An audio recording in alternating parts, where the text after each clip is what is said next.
Journée tennis historique demain à partir de 9h30. Novak Djokovic jouera pour un 25e Grand Chelem, record absolu hommes et femmes confondus. Carlos Alcaraz jouera lui pour être le joueur le plus jeune à faire le Grand Chelem en carrière et il a défini cet objectif comme le principal de sa saison. Bon, le tournoi, il a pris complètement feu hier après les demi-finales qu'on a vécues, dont je suis à peine remis, je dois vous avouer.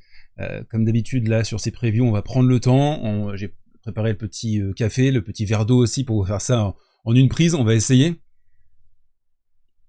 Mais ouais, le tournoi, il a pris complètement feu, quoi. Donc, ce qu'on va faire aujourd'hui, c'est une analyse individuelle des deux loustiques, Novak Djokovic et Carlos Alcaraz, et vous aurez aussi mon pronostic final en fin de vidéo. Le rendez-vous demain, il est évidemment immanquable sur cette finale, mais aussi pour le débrief. Donc, n'hésitez pas à vous abonner, à envoyer aussi la petite cloche pour être sûr de recevoir la notification. Allez, on jette un coup d'œil aux cotes de cette finale. Carlos Alcaraz est coté à 1,33. Il est le favori de cette finale assez logiquement. Et Novak Djokovic est à 3,50.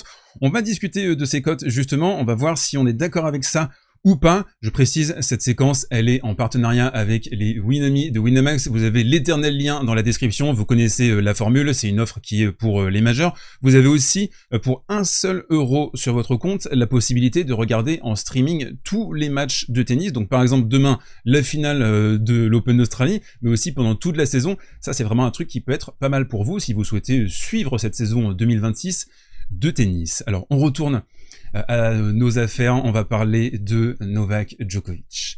Alors une petite stat pour commencer, on est à 10 sur 10 en finale de l'Open d'Australie, donc ça c'est la petite stat qui calme, qui pose voilà, le débat, c'est le Rafa Nadal de la Rod Laver Arena tout simplement. La victoire en demi-finale, là même encore quelques heures après ce qu'on a vécu face à Yannick Sinner, c'est une victoire juste choquante quoi. Qui laisse une onde de choc encore là, à 10h53 à l'heure où j'enregistre cette vidéo, c'est fou. On a l'impression que le grand méchant loup est de retour, et on a vu d'ailleurs après sa demi-finale, en conférence de presse, un discours revanchard, un joueur qui avait des choses à prouver. On va le détailler d'ailleurs d'ici quelques instants, on va peut-être sortir un tout petit peu du tennis pendant 1 ou 2 minutes. Et ce discours, moi ça m'a fait penser, et je pense que pour les anciens aussi, à Sampras, à l'US Open en 2002, où il était animé par un vrai sentiment de revanche, parce que tous les médias, tous les observateurs à l'époque, il n'y avait pas les réseaux sociaux à l'époque, mais tout le monde disait « Ouais, qu'est-ce que tu fais encore à jouer? Tu perds en finale contre Hewitt, tu perds en finale contre Safin à l'US Open, t'es fini mon gars ». Il perd ensuite, au tout début de ce Wimbledon 2002, là, contre George Bastel sur The Graveyard, le cours où tous les anciens grands champions mouraient comme ça symboliquement à Wimbledon, donc il était censé être finito. Et non, il va réussir à renaître une dernière fois sur cette US Open 2002. Et d'ailleurs, je fais un point avec Sampras parce que je trouve que son plan de jeu hier contre Yannick Sinner, c'était un plan de jeu samprasien. Il y avait quelque chose de ça. Il a essentiellement joué le score. C'est d'ailleurs ce que disait André Agassi par rapport à Pete Sampras. Pour lui, c'était le plus grand joueur de l'histoire pour jouer le score. Par exemple, se désintéresser de certains jeux de retour. C'est pour ça que vous regardez les stats. Sinner écrase quasiment toutes les stats hier. Mais qui dominait la stratégie, qui dominait la temporalité de cette demi-finale? C'est Novak Djokovic, qui choisissait ses combats, qui choisissait parfois de se désintéresser complètement de 2, 3, 4, 5 jeux de retour. Et quand on regarde les stats, il a remporté seulement 48% des points sur sa demi-finale. Donc il a été ultra clutch à la Pete Sampras. Et d'ailleurs, il savait que rester dans son créneau habituel, de toute façon, ça allait l'amener vers une défaite certaine. Il a employé l'image du téléphone. En gros, il a dit « Ouais, Sinner, il avait mon numéro là depuis 5 matchs. J'ai essayé de changer de numéro sur cette demi-finale. » Donc, il a agi en conséquence. Il a adapté son game plan. Et ça, c'est un move de géant, tout simplement. C'est un move de GOAT. De réussir à faire ça, de se réinventer, de proposer quelque chose de vraiment différent par rapport à son socle tennistique historique. D'un joueur de contreur, de contre sur la baseline, Novak. Là, on a eu un tennis quasiment fédéresque dans son approche, dans sa philosophie, c'était extrêmement offensif. C'est pas un nouveau plan de jeu chez lui, on l'avait déjà vu par le passé, on a détaillé ça hier, mais réussir à l'exécuter de cette façon-là, sur 5 sets, en plus de 4 heures de jeu, franchement, c'est hallucinant. Et très peu de personnes voyaient ça, d'ailleurs, moi y compris. Il sortait de 5 défaites consécutives, on l'a dit, contre Yannick Sinner. Il était coté à 8 sur cette demi-finale. Et Sinner était à 1,08. Donc vous imaginez, c'était même pas favori contre outsider, c'était censé être une démontada. C'est pas du tout ce qui s'est passé. Et du coup, Novak, il a même beaucoup détruit nos certitudes sur ce tournoi. Au moins sur l'espace de ce tournoi, j'ai envie de dire, on ne sait pas de quoi l'avenir est fait, la suite de la saison, il peut se passer beaucoup de choses, on sait que le physique de Novak aujourd'hui, il est fragile, malheureusement. Donc la question c'est, est-ce que c'est un dernier sursaut d'orgueil là contre Sinner, ou est-ce qu'il va réussir à convertir demain? On fait un petit pas de côté, c'est important, je bois un petit coup d'eau, vous me permettez, parce qu'il y a un contexte personnel et politique qui est important autour de ce tournoi. J'ai lu un super article sur l'équipe, là c'était il y a quelques jours, qui donc revient sur la nature de la relation entre Novak Djokovic et son pays, la Serbie. Vous savez que c'est très difficile maintenant depuis quasiment un an, on va dire, entre Novak et la Serbie. Il est complètement ostracisé par le gouvernement parce qu'il a soutenu les manifestations étudiantes. Voilà, si vous suivez la situation en Serbie, vous êtes au courant par rapport à ça. Il a été obligé de déménager en Grèce, et aujourd'hui, en fait, tout l'espace médiatique serbe qui est, on va dire, aux commandes, aux mains du gouvernement, essaye de l'effacer. Et ça, Novak, pour lui, pour toute la carrière qu'il a réalisée, pour la tâche qu'il a par rapport à son pays, c'est inacceptable. Donc il y a un petit côté, ok les gars, vous voulez m'effacer, vous me mettez en dernière page des journaux? Non, je suis encore là, je suis encore vivant, c'est encore moi le boss, et j'ai un truc à prouver. Je pense, j'ai l'impression que ce truc-là, c'est le petit surplus qu'il a là sur ce tournoi. Je le ressens. Alors je m'appuie vraiment sur l'article de l'équipe, je vous renvoie à ces lectures parce que c'est vraiment un super article qui est paru il y a quelques jours maintenant.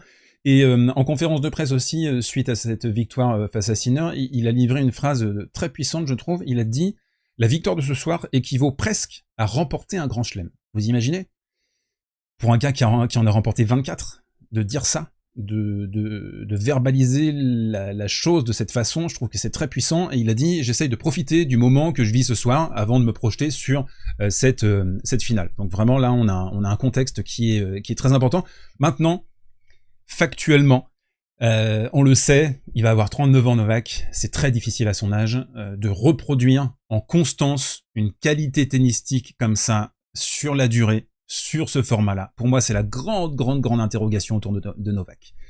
Parce qu'on l'avait vu à côté de ses pompes contre Musetti, il était à 2 doigts de la sortie, et ensuite, génial contre Jannik Sinner.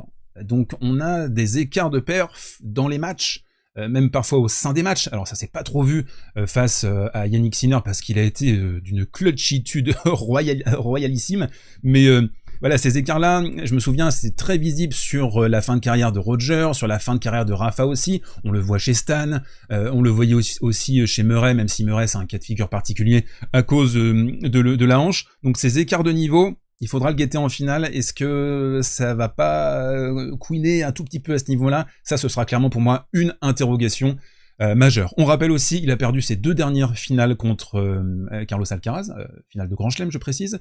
Le monument à Wimbledon en 2023, on s'en souvient toutes et tous, c'était un match de zinzin. Et la finale de Wimbledon l'année d'après, en 2024, mais là il était encore en rémission par rapport à son genou, il s'était blessé à Roland-Garros, c'était une finale un petit peu particulière, et j'ai l'impression même que Novak il avait un peu baissé pavillon au fur et à mesure de cette finale-là. C'était un peu étrange la manière dont il avait joué ce match en finale de Wimbledon. Mais, il y a une question, il y a un truc important pour vous à suivre sur cette finale, c'est l'ascendant mental que détient Novak Djokovic sur Carlos Alcaraz, encore ascendant mental et moral. Il sait comment jouer Carlos Alcaraz, il sait même comment le manipuler parfois en cassant le rythme, en essayant de l'embourber, alors que Carlos Alcaraz c'est un joueur très positif, c'est un joueur qui a pas ça dans son logiciel, de tenter des petits coups, on va dire, des pauses, montrer beaucoup que ça va pas. Non, Carlos Alcaraz, il a une façon de jouer au tennis qui est vraiment différente, radicalement différente de celle de Novak Djokovic. Et donc on a tous ces matchs dans le rétroviseur. On a Cincinnati 2023, combat acharné, épique. Les Jeux Olympiques 2024, match importantissime dans la carrière de Novak Djokovic et de Carlos Alcaraz aussi. L'Open d'Australie l'année dernière, en fait, Ces 3 défaites-là, c'est quasiment les 3 pires défaites de la carrière de Carlos Alcaraz. Et ça va rester en tête. Ça doit rester en tête. Et finalement, la défaite en finale de Wimbledon, celle en demi de l'US Open l'année dernière, c'est tellement à sens unique ces défaites-là que je pense que ça n'a laissé aucune trace chez Novak Djokovic. Et d'ailleurs, quelle défaite a vraiment laissé des traces chez Novak Djokovic, à part peut-être en début de carrière quand son autonomie était vraiment très très moyenne. Au niveau des grandes lignes tactiques sur cette finale, pour moi, le plan de jeu, il est plutôt limpide. Il faut faire un CTRL-C, CTRL-V sur ce qu'il a produit contre Sinner. C'était d'ailleurs déjà le plan qu'il avait exécuté face à Carlos Alcaraz l'année dernière, mais c'était un plan qui était dicté par une blessure. Il avait surpris aussi Carlitos. Est-ce que il va surprendre Carlos Alcaraz sur ce game plan-là demain s'il le met en place? J'ai un doute. Carlitos, il a vu la demi-finale. Carlitos, il sait aussi ce qui s'est pris face à Novak aux Jeux Olympiques et l'année dernière à l'Open d'Australie. Il faudra un service surpuissant, il faudra un coup droit aussi très agressif. Il a superbement bien modulé en frappant encore plus un plein que d'habitude et avec beaucoup moins de spin que d'habitude. Ça c'est pareil, on l'avait développé hier. Mais en même temps, je trouve qu'il a tellement joué au poker sur cette demi-finale contre Sinner. Est-ce que ça peut repasser un coup comme ça, quoi? Parce que derrière sa seconde, on a vu combien de fois des secondes frappées à 188, 186 sur la ligne. Ça, ok, t'arrives à le faire parce que t'exécutes magnifiquement bien, mais est-ce que tu peux le refaire? C'est ça la question. Surtout le refaire 2 jours après, avec une charge émotionnelle autour de cette demi-finale qui, je pense, a été quand même assez importante. Le truc aussi, c'est que Carlos Alcaraz, mine de rien, il est meilleur en défense, en absorption côté coup droit. On en a parlé, on avait fait une palette sur son match face à Yannick Hanfmann.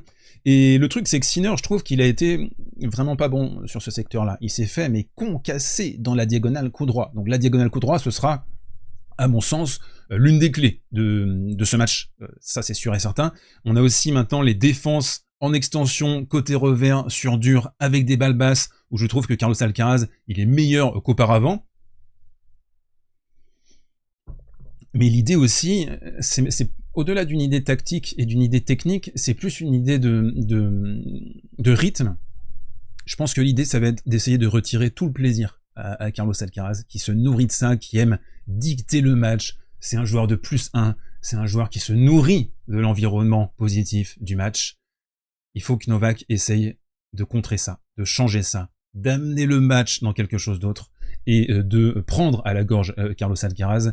Mais l'autre réalité, et ça on en a beaucoup parlé sur la chaîne aussi, battre Sinner et Alcaraz l'un après l'autre à son âge en Grand Chelem, pour moi ce serait l'un des plus grands exploits de sa carrière, tout simplement. C'est comme à l'époque de Sampras, au début des années 2000, quand il fallait battre Safin et Hewitt en enfilade. Il n'a jamais réussi à le faire. On parle justement de Carlos Alcaraz, on avance. Donc, quelques petits chiffres aussi pour commencer sur Carlitos. On vise un 7e Grand Chelem à 22 ans. Et le Grand Chelem en carrière, donc c'est mieux que Borg, c'est mieux que Nadal. C'est des bases stratosphériques. Je sais même pas si on réalise. 7 Grand Chelem, c'est sérieux. Même sur une fin de carrière, c'est très très sérieux. T'es top 10 all-time sur un truc pareil.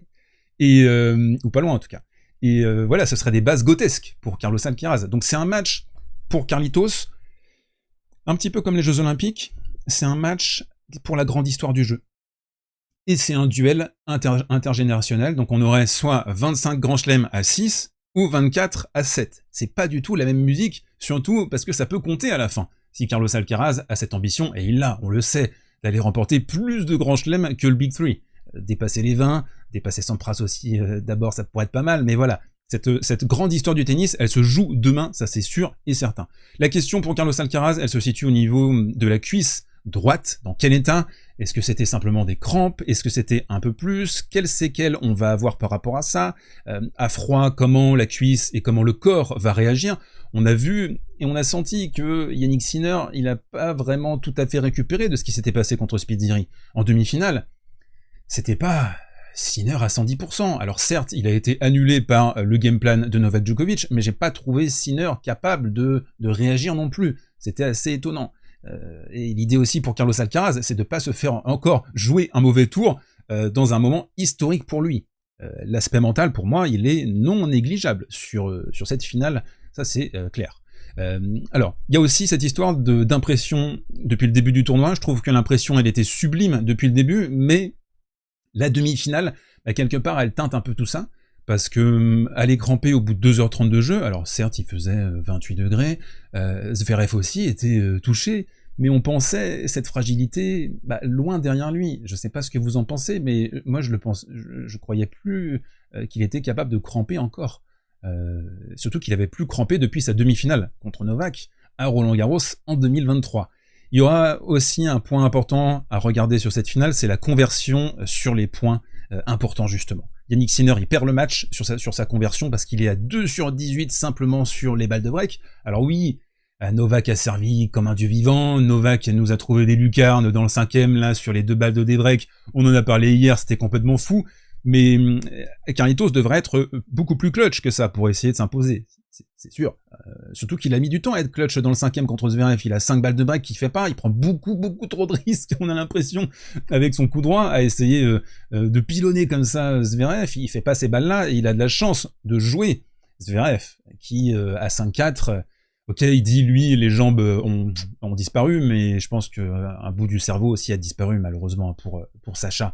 Mais voilà, convertir ces occasions-là, et ce sera important parce que ça permettra de mettre à l'épreuve le plan de jeu de Novak. Si Novak se fait breaker 1-2 fois par set, ce sera plus du tout la même limonade. Il faudra se livrer beaucoup plus sur les jeux de retour. Donc l'économie d'énergie de Novak Djokovic, qui va encore être l'une de ses clés, bah, il pourra plus vraiment... Le faire de la même façon, il devra se livrer davantage sur plus de jeux. Donc ça, c'est important. Faire des jeux disputés contre Novak Djokovic. Au niveau du plan de jeu, alors que j'ai pas réussi à faire cette vidéo en une seule séquence, je suis dégoûté.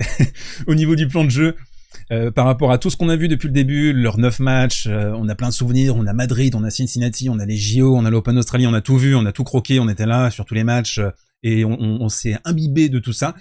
Je pense que l'une des clés, ce sera d'étirer vite à l'échange Novak, et surtout le maintenir en position défensive et le maintenir dans une forme d'incertitude du prochain coup. Qu'est-ce que je vais jouer, hein? Est-ce que je vais faire une amortie? Est-ce que je vais t'envoyer un cachou? Qu'est-ce que tu peux faire, Novak? T'es obligé de rester à 3 mètres, parce que là je vais t'envoyer une mine. Non, je vais petite amortie. Et ça, c'est ce que Sinner n'a pas réussi à faire. En fait, son socle tennistique, il a volé en éclats, quoi. Il est resté sur sa base, il a pas réussi. Dans le premier, il avait réussi à mettre des amortis, à être à l'intérieur du court, mais une fois qu'il était derrière, c'était trop compliqué, quoi. Pour Alcaraz aussi, le service ultra élite, il sera exigé, mais il a travaillé pour. Il est dans les dispositions aujourd'hui avec son nouveau geste, et bah ce sera l'épreuve du feu, là, demain, contre Novak Djokovic. Il faudra aussi essayer de mettre sous pression les secondes au retour. Alors attention, on a vu la stratégie de Novak en demi-finale, il va se prendre des secondes à plus de 180 km/h, donc il faudra moduler les positions au retour, il faudra pas la jouer en mode Cincinnati parfois, où il faisait que coller à la ligne, derrière la deuxième balle, à essayer d'être agressif, à pas moduler. Il faudra moduler les positions au retour, il faudra bien choisir ses moments. Si on est à 0,40, je pense que Novak, il a plus de chances de mettre une mine à ce moment-là que à 30-40. Il y aura des moments comme ça. On sait aussi que Novak va chercher côté égalité le petit slice et côté avantage le T pour aller tester le retour de coup droit de Carlos Alcaraz. On regardera ça attentivement demain. Il faudra pour Carlitos faire valoir ses redirections à très haute fréquence, très haute intensité, chose que Sinner n'a pas vraiment non plus réussi à faire, alors que c'est son pain quotidien de pouvoir faire ça. Donc il faudra aussi faire valoir son physique supérieur. Et ça, c'est la clé. Est-ce que Carlos Alcaraz sera à 100% demain? Novak, il sera à 100% dans la tronche, il compensera, on le sait. Mais est-ce que Carlos Alcaraz va pouvoir se déployer comme ça en défense? Parce qu'il va falloir courir. Évidemment, c'est pas un sujet pour Carlos Alcaraz sur ce match, mais on est obligé d'en parler. Il faut légitimer sa génération, quoi, aussi, là, sur ce match. Et se légitimer lui-même. Vous imaginez, symboliquement, perdre contre ultra post-prime demain, en finale de l'Open d'Australie, en Big 2026. Aïe aïe aïe. Ça donnerait une très mauvaise image de la génération actuelle. En fait, on se dirait, on n'arrive pas à passer à autre chose, quoi. C'est toujours un peu Novak qui a les clés du camion, ce qui est fou de penser ça, même si on se remet juste avant le début du tournoi, c'était impensable, impensable. Donc je trouve que ça donnerait une mauvaise image de cette génération-là, quand même, quoi qu'on en dise, quoi qu'on en pense, c'est vrai, quoi. Ça glorifierait Novak, mais d'un autre côté, tous les fans de Novak, et pas mal de fans de tennis et d'observateurs diront, bah ouais, en fait, Sinner Alcaraz, perdre contre un Novak de quasiment 39 ans, même si Novak est le meilleur joueur de sa génération, le meilleur joueur de l'histoire très très probablement, mais si c'est difficile de comparer les époques, ce serait dur, très très dur. Ça, il faut le garder aussi en tête. Les conditions demain, on précise, 17 degrés, petit temps frisquet, il fera gris, la finale elle sera jouée à 19h30, on est plutôt dans des conditions favorables, je pense, à Novak Djokovic, et sur les oppositions, on le rappelle, il y a 5-4 pour Novak. Alors maintenant qu'on a dit tout ça, le pronostic, il est muy complicado, mais Carlos Alcaraz est favori. Voilà, c'est la réalité factuelle, c'est impossible de dire que Novak est favori, il est outsider sur cette opposition, mais en même temps, j'ai le sentiment qu'une fois que la première balle sera jouée, bah on sera, c'est fou de le dire comme ça, on sera quasiment à 50-50. Ça a le potentiel pour être un match mythique, ça va être un match très très important, un match symbolique, énorme. On a deux génies, l'un en face de l'autre, un génie créatif, un génie d'adaptation, de modulation, un caméléon tennistique prêt à tout. Ça va être génial tout ça. Mais si on donnait un ratio, je mets Alcaraz 55-45, je sais pas ce que vous en pensez, mais ça me semble être ça. Je vais terminer sur un dernier petit mot. On a de la chance quand même, quand on y pense, parce qu'on partait pas pour ça là sur ce tournoi, on partait sur un truc vraiment mouif, un nouveau Simkaraz qui aurait enchanté tout le monde, je pense, on aurait vécu une belle finale, mais là on a une chance de dingue de pouvoir assister à ça. Vraiment. Que vous aimiez Novak ou pas, que vous soyez lassé du Big Three ou pas, c'est une opposition grandiose qu'on va vivre demain, c'est vraiment superbe. Donc on se retrouve demain, juste après la finale. Je veux bien votre pronostic également dans l'espace commentaire. Donc je vous dis à demain, mes très chers potes.